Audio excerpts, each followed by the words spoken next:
Welcome, everybody, to another great episode of Fuck My Trailer! In this episode, we go through step by step on how to replace the piece of shit fan on top of your trailer box. The OEM part number for the fan that sits on top of your box is TYP 6212NM. If you place the fan on its side, you will see a positive terminal and a negative terminal, which is connected by two female connectors that run to the 12-volt side of your trailer wiring. The fan sits under the super vent cover on top of your WT trailer. These super vents retail for about $205. So I suggest that when you replace the fan, you take extra care at removing it because these some bitches are expensive. Since we're talking about the cheap ass super vent, I suggest that you take out the shitty nuts that are on the inside that are prefab to fit. These rust and you are not able to twist the nut out of them. I kind of dropped the ball on this one. In my previous Fuck My Trailer videos, I went through step by step on how to use a riv nut machine gun and how to use the riv nut machine gun to put bolts and screws in places that have really shitty bolts and nuts. I ended up prying out the shitty seated nuts that are in the vent and just replacing them with traditional nuts and bolts. This worked out a lot better for me, and if I ever have to replace the fan or get to the fan, I can unscrew it very easily without having to worry about rust. As you guys know, the old fan or the OEM fan runs about $400. We decided to go with a Sanyo Dinky 501 fan, which has a lot more power, a lot more CFMs, and was a lot more cost effective. You can find this fan anywhere on the internet between $64 and $84, and it is a high performance aluminum fan that is guaranteed to last a long time.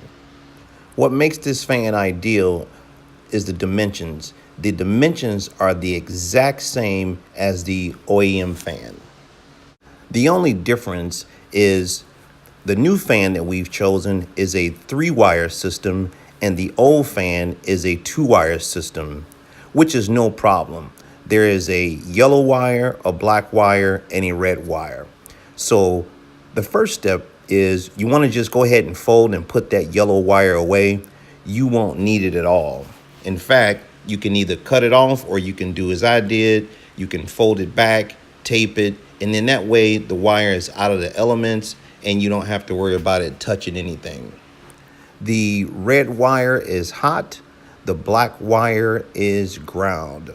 On the trailer side, your brown wire is hot and your blue wire is the ground.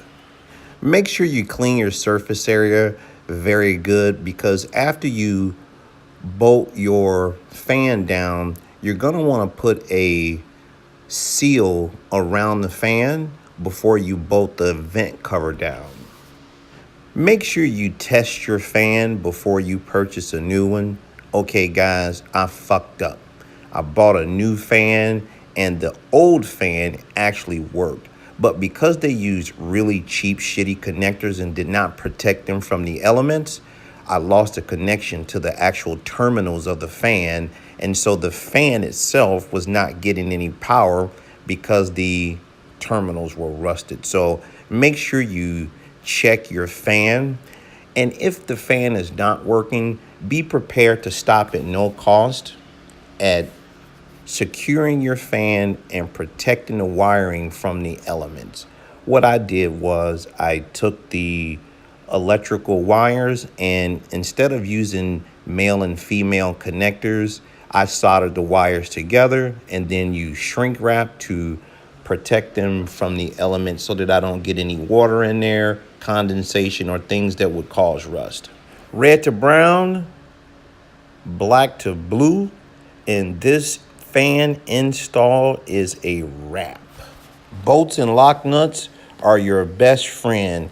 To hell with them goddamn rivets. Fuck them. I ain't using a goddamn rivet and a washer. Ain't no goddamn way.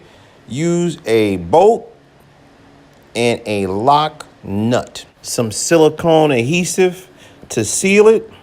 Bolt that bad boy down and you are ready to rock and roll. Thanks everybody for watching this episode of Fuck My Trailer.